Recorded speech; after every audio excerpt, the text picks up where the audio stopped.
या अभंगाचं आपण चिंतन करत असताना पुढे बघणारच आहोत। महाराज सांगतात या 4 चरणाच्या अभंगामध्ये महाराज 3 घटना सांगतात। 3 घटना अशा सांगतात की अगदी अलौकिक। काय सांगतात हो त्या घटना? तर महाराज म्हणतात म्हैसी पुत्रा मुखे बोलवणे श्रुती। म्हशीचा जो पुत्र आहे ना, ज्याला आपण रेडा म्हणतो, त्याच्या मुखातून काय बोलवलं हो? तर वेद बोलवले। निस्ते वेद बोलवले नाही महाराज, स्वरान्वये वेद बोलवले। नाथबाबांचा एक अभंग आहे महाराज, ऋग्वेदासारखा अवघड वेद बोलावला। 4 प्रकारचे वेद जे वेद आहेत त्यामध्ये सगळ्यात अवघड वेद जो असेल तो ऋग्वेद आहे।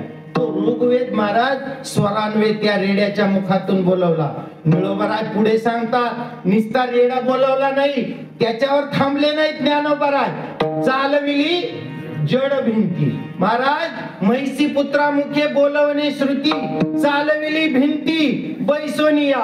निस्ती भिंत चालवली नाही, मग काय केलं? स्वतः बसले। एकटेच बसले का? नाही ना महाराज, ज्ञानोबाराय बसले, विश्वगुरु निवृत्तीनाथ दादा बसले, सोपान काका बसले, मुक्ताई आई साहेब बसल्या, हे 4घही वरती बसले, मग भिंत चालवली। मला सांगा आज आपल्याकडं कोणती अशी सरळ एखादी गाडी आहे का त्याच्यावर 4 माणसं? आता ते बारीक बारीक असले तर माझ्यासारखे विनोद महाराजांसारखे तर बसू शकत नाही 4 माणसं, बरोबर आहे की नाही? तुमचा नंबर लागला, आता ह्या पत्रिकेमध्ये आपल्या दोघांचंच नाव सारखं आहे, बरोबर आहे की नाही? महाराज ते म्हणतात निस्ती भिंत चालवली नाही, चालविली भिंती बैसोनिया। आणि हा महिमा सामान्य नाही। कोण म्हणतं? निळोबाराय। नोये हा सामान्य महिमा संतांचा, नैवेद्य हातीचा मूर्ती जेवी, साक्षात देव जेवला।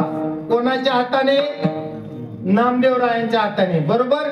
आणि पुढे चालून म्हणतात अजून एक ख्याती केली। काय ख्याती केली? ह्या 3 आणि पुढच्या चरणामध्ये 4थी ख्याती काय हो? उदका माझी वया ठेवणी कोरड्या, दाखविणे रोकड्या विश्वजना। त्या उदकामध्ये जो गाथा लिहिला जगद्गुरु तुकोबारायांनी, ज्याला पंचवेद म्हणतात, तो गाथा पाण्यात बुडवला आणि तो कोरडा ठेवला।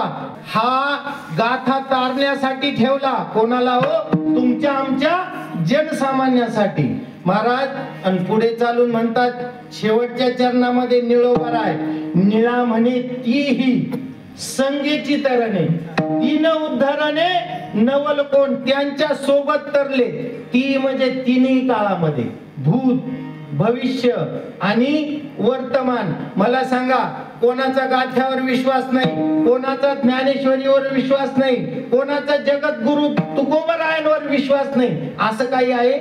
ते तरणार, त्यांच्या बरोबर आपणही तरणार। निळा म्हणे तीही संगेची तरणे, दीन उद्धरणे नवल कोण।